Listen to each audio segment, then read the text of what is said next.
নমস্কাৰ, মোৰ নাম ৰিংকু তালুকদাৰ।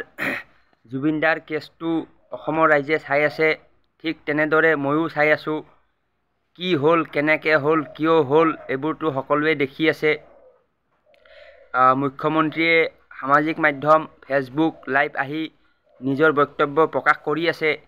তো তেওঁতো তেওঁৰ বক্তব্য প্ৰকাশ কৰে, কিন্তু ৰাইজৰ যিটো বক্তব্য মানে মতামত, সেইটো তেওঁ লোৱাৰ কাৰণে এটা জেগা দিব লাগে। মানে যেনেকা ফেচবুক লাইভটো আহে, কিন্তু মোৰতো ফেচবুকে নাই, হয়নে?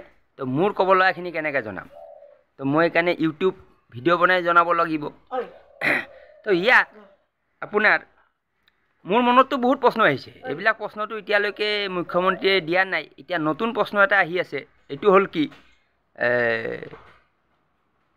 এটা বাতৰি প্ৰকাশ পাই আছে বা বিভিন্ন মানুহৰ মুখত শুনিবলৈ পোৱা গৈ আছে, আৰু তাত মানে ফটোও পোৱা গৈছে। ফটোখন হ'ল কি, এখন ফটো আহিছে। ফটোখনত আপোনাৰ শ্যামকানু মহন্ত, জুবিন দা, ৰিণিকী ভূঞা শৰ্মা, সঞ্জীৱ নাৰায়ণ, এনেকৈ কেইবাজনো বহি কিনে এখন টেবুলত খাদ্য খাই আছে। তেনেকুৱা ফটো এখন আহিছে।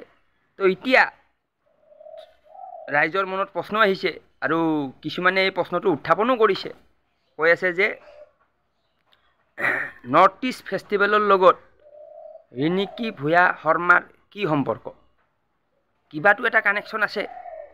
তো এই কানেকশ্যনটো কি? এইটোতো এতিয়া CM এতিয়ালৈকে পাব্লিক কৰা নাই। চবতকৈ ডাঙৰ প্ৰশ্ন এইটোৱে হৈ গ'ল। আৰু ইয়াত মই দেখিবলৈ পাইছোঁ CM নিজক বচাবলৈ গোটেই ব্যৱস্থাটো কৰি আছে নেকি, এনেকাও মোৰ লাগি আছে। এনেকা কিয় লাগি আছে? কাৰণ যেতিয়া জুবিনদাৰ নচৰ দে আনিবলৈ দিল্লীলৈ গ'ল, তাতে মোৰ সন্দেহ হৈছে।